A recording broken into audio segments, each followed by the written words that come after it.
Computex, Asus, Republic of Gamers. On est parti, on fait le tour et on commence par là.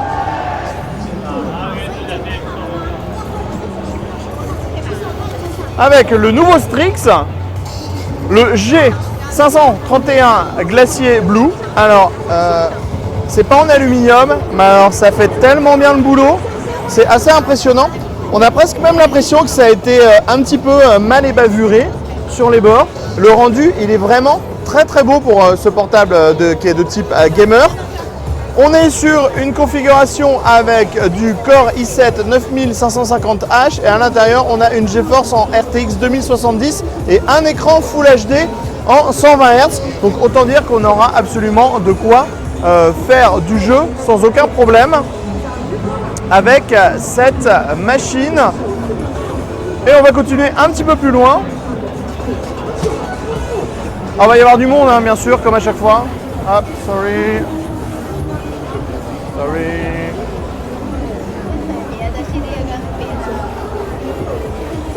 On va vous montrer cette machine dont on a déjà parlé sur le site avec une news. C'est un design work, c'est un prototype qui a été fait avec le bureau d'études de BMW aux US et clairement c'est juste absolument superbe. On a des ouvertures qui ne sont pas du tout au même endroit, on a une sorte d'éclairage sous la partie où il y a le système de refroidissement avec le logo. Et vous allez le voir, la partie arrière est juste aussi absolument superbe. Avec, on le voit, toutes les rainures et tous les extracteurs d'air à l'arrière. Vraiment, très jolie machine. Clairement haut de gamme, mais on est sur un prototype, donc on ne sait pas vraiment si ça va sortir ou pas. On va aller vous montrer les boîtiers maintenant. Les cartes mères, on ne va pas y revenir parce qu'on les a déjà toutes faites en news. Et vous allez voir, il y a cet énorme boîtier. Donc, pour le moment, c'est un concept. Et en fait, c'est un boîtier en dual chambre. Donc, à gauche, on a la configuration avec la carte graphique et la carte mère. Et de l'autre côté, à droite, on va avoir une partie du water cooling, l'alimentation, le stockage. Le boîtier, il s'ouvre comme ça et il se referme comme ça. Il est juste énorme. On a l'intégration du node ici. Beaucoup de prises en USB. Avec vraiment énormément de connectiques, la possibilité de mettre du water cooling absolument partout. Bref, un énorme boîtier qui aura sûrement un prix totalement démentiel. On a aussi un nouvel écran 43 pouces, vous savez les fameux modèles par Nvidia en 4K HDR 120 Hz. Donc vous allez pouvoir découvrir le modèle qui est proposé par Asus avec un pied en aluminium. On a une dalle qui est relativement fine et un design à la Asus ROG derrière. Et on note bien sûr la présence là du logo ROG en RGB.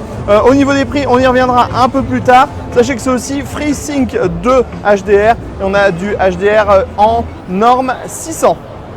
On a un autre boîtier qui est juste là-bas derrière.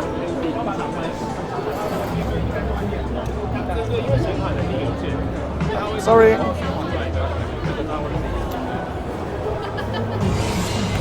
Donc là aussi c'est vraiment un boîtier qui est assez travaillé. Format tour pour du micro ATX, non c'est pour le DTX pardon.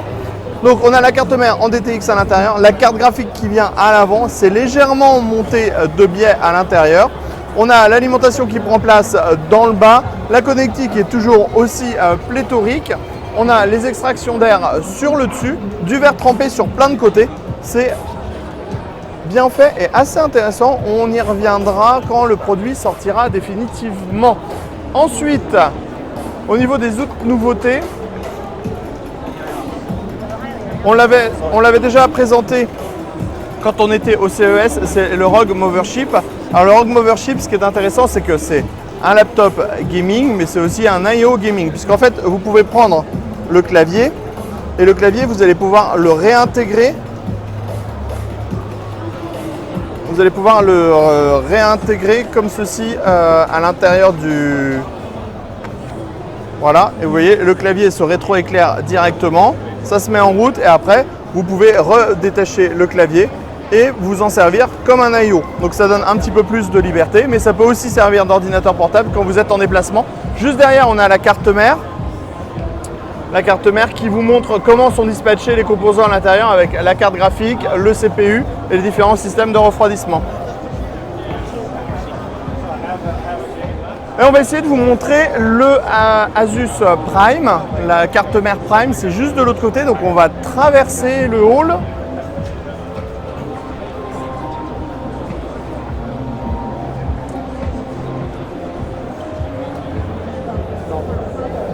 Ah non, je ne passe pas. Je passe pas non plus.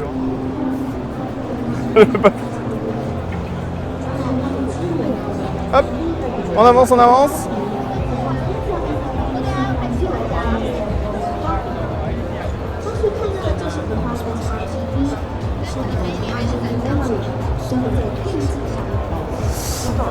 Alors,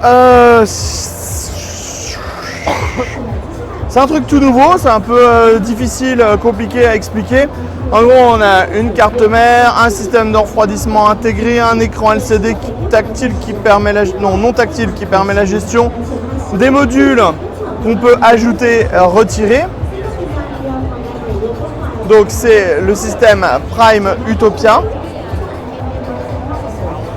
Et voilà ce qu'on peut imaginer en type d'application. Donc ici on a la carte mère avec ses différents modules, le processeur en dessous.